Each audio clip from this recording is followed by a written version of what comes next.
ಒಂದು ಚಿಕ್ಕ ಕತೆ ಹೇಳ್ತೀನಿ, ಅದು ಲೈಫ್ಗೂ ಕೂಡ ಬಹಳ ಮುಖ್ಯ. ಈಶ್ವರ ಪಾರ್ವತಿ ಆಕಾಶದಲ್ಲಿ ಹೋಗ್ತಾ ಇದ್ರಂತೆ. ಕೆಳಗಡೆ ಒಂದು ಫ್ಯಾಮಿಲಿ, ಗಂಡ ಹೆಂಡತಿ ಇಬ್ರು ಮಕ್ಕಳು, ಸ್ಲಮ್ಮು, ಗಲೀಜ್ ಅಟ್ಮಾಸ್ಫಿಯರ್, ಏನು ಕಿತ್ತಾಡ್ತಾ ಇದ್ರಂತೆ ಎಮೋಷನಲಿ. ಗಂಡ ಹೆಂಡತಿಗೆ ಬೈತೀನಿ, ಅದೇ ಹೊಡೆದಾಕ್ಬಿಡ್ತೀನಿ, ಕತ್ರಸಾಕ್ಬಿಡ್ತೀನಿ ಅಂತ. ಹೆಂಡತಿಲೇ ನನ್ನ ಮಗನೇ ನಿನ್ ಓಡಿಸ್ಬಿಡ್ತೀನಿ ನನ್ನ ಮನೆ ಬಿಟ್ಟು ಅಂತ. ಈ ತರ ಫುಲ್ ಗಲಾಟೆ, ಮಕ್ಕಳು ಅಳ್ತಾ ಇದ್ದಾರೆ. ಪಾರ್ವತಿ ಕೇಳದ್ಲಂತೆ, ಏನ್ ಶಿವ ನೀನ್ ಜಗದೋದ್ಧಾರಕ, ನೀನು ದೇವ್ರು, ನೀನು ಹೋಗ್ಬಿಟ್ಟು ಅವ್ರಿಗೇನಾರ ಒಂದ್ ವರಾಗಿರ ಕೊಟ್ರೆ ಒಳ್ಳೇದಾಗತ್ತಲ್ವಾ ಅಂತ. ಈಶ್ವರ ಹೇಳದಂತೆ, ಬೇಡ ಒಳ್ಳೇದಾಗಲ್ಲ, ಸುಮ್ನೆ ಬಾ ಹೋಗೋಣ ಮುಂದೆ ಅಂತ. ಪಾರ್ವತಿ ಬಿಡ್ಲಿಲ್ಲಂತೆ, ನೀನ್ ಏನಾರ ಮಾಡ್ಲೇಬೇಕು ಇವ್ರಿಗೆ ಅಂತ. ಓಕೆನಾ? ಕೊನೆ ಕೆಳಗಡೆ ಬಂದ್ರಂತೆ. ಈಶ್ವರ ಹೋಗ್ಬಿಟ್ಟು ಒಂದ್ ವೇಷ ಮರೆಸ್ಕೊಂಡು ಹೋಗ್ಬಿಟ್ಟು ಆ ಗಲಾಟೆ ಮಾಡ್ತಿರಲ್ಲ ಗಂಡ ಹೆಂಡತಿ, ತಡೆದ್ಬಿಟ್ಟು ಗಂಡರ್ ಕೇಳದಂತೆ, ನಿನ್ಗೇನಾರ ಒಂದ್ ವರ ಕೇಳ, ಯಾಕೆ ಕೊಡ್ತೀನಿ ಅಂತ. ಅವ್ನ ಆವೇಶದಲ್ಲಿ ಇದ್ನಲ್ಲ, ಕೋಪದಲ್ಲಿ, ವರ ಕೊಡ್ತೀಯಾ, ಆಗತ್ತಾ, ಈ ನನ್ನ ಹೆಂಡತಿ ಹಂದಿ ಆಗೋಗ್ಬಿಡ್ಲಿ ಅಂತ.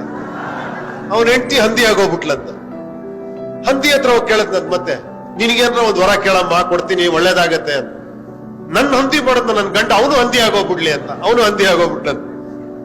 ಕೊನೆಗೆ ಆ ಮಕ್ಳು ಅಳ್ತಾ ಇದ್ರಂತೆ, ಅವ್ರನ್ನೋಗಿ 3ನೇ ವರ ಕೇಳದ್ನಂತೆ, ನಿನ್ಗೇನ್ ಬೇಕು ಅಂತ.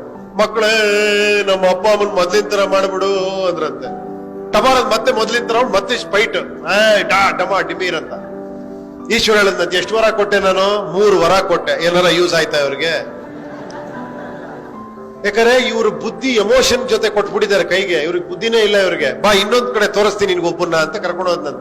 ಯಾರೋ ಒಬ್ಬ ಈ ತರ ಯಂಗ್ಸ್ಟರ್ಸ್ ಮರೆಯಲ್ಲಿ ಪ್ರೆಸಿಡೆಂಟ್, ಸ್ವಲ್ಪ ಕಿಲಾಡಿ, ಓಕೆನಾ, ಈ ತರ ಕಿಲಾಡಿ ನೋಡ್ಬಿಟ್ಟು ಒಂದೇ ಒಂದ್ ವರ ಕೊಡ್ತೀನಿ, ಏನ್ ಬೇಕು ನಿನ್ಗೆ ಕೇಳಿದ್ರೆ ಅವ್ನು ಎಕ್ಸೈಟ್ ಆಗ್ಲಿಲ್ಲಂತೆ. 1 ವರ ಕೊಡ್ತೀಯಾ, ಇದು ಖಂಡಿತ ವರ್ಕೌಟ್ ಆಗತ್ತ ಅಂತ ಕೇಳದ್ನಂತೆ. ಖಂಡಿತ ಆಗತ್ತಪ್ಪ, ಕೇಳು ಅಂದ್ರೆ ಒಂದ್ 5 ನಿಮಿಷ ಟೈಮ್ ಕೊಡು ಅಂತ ಹೇಳ್ಬಿಟ್ಟು ಮನೆಗೆ ಹೋದ್ನಂತೆ. ಮನೇಲಿ ಹೆಂಡತಿ, ಅಪ್ಪ ಅಮ್ಮ, ಓಕೆನಾ, ಎಲ್ಲಾರ್ನು ಕೇಳದ್ ನಿಮ್ಗೇನ್ ಬೇಕು ಅಂತ.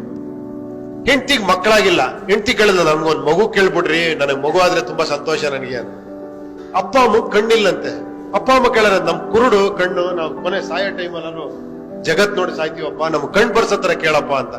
ಇವನಿಗೆ ದುಡ್ಡು ಬೇಕಾಗಿದೆ, ಬಡತನ, ಓಕೆನಾ. ವಾಪಸ್ ಯೋಚನೆ ಮಾಡ್ಕೊಂಡ್ ಬಂದಂತ ಈಶ್ವರನ ಹತ್ರ ಏನ್ ಕೇಳದಂತೆ ಗೊತ್ತಾ ವರ? ನಮ್ಮ ಅಪ್ಪ ಅಮ್ಮ ನನ್ನ ಮಗುನ ಚಿನ್ನದ ತೊಟ್ಲಲ್ಲಿ ನೋಡತ್ರ ಆಶೀರ್ವಾದ ಮಾಡಪ್ಪ ಅಂತ. ಅರ್ಥ ಆಯ್ತಾ? ಅಪ್ಪ ಅಮ್ಮ ಕಣ್ಣು ಬಂತು, ಮಗುನೂ ಆಯ್ತು, ಚಿನ್ನ ತೊಟ್ಲಂದ್ರೆ ಅವನಿಗೆ ಶ್ರೀಮಂತಿಕೆನೂ ಬಂತು. ಅದಕ್ಕೆ ವಿಚಾರಗಳಿಗೆ ಬೆಲೆ ಕೊಡೋ ದೇಶ ಯಾವತ್ತೂ ಚೆನ್ನಾಗಿರುತ್ತೆ ಅಲ್ವಾ? ಈ ಎಮೋಷನ್ ಬೆಲೆ ಕೊಡೋದಿದೆಯಲ್ಲ, ಅದು ಯಾವತ್ತೂ ಅಜ್ಞಾನದ ಫಲ ಅಹಂಕಾರ, ಅಹಂಕಾರದ ಫಲ ದ್ವೇಷ, ದ್ವೇಷದ ಫಲ ಸರ್ವನಾಶ.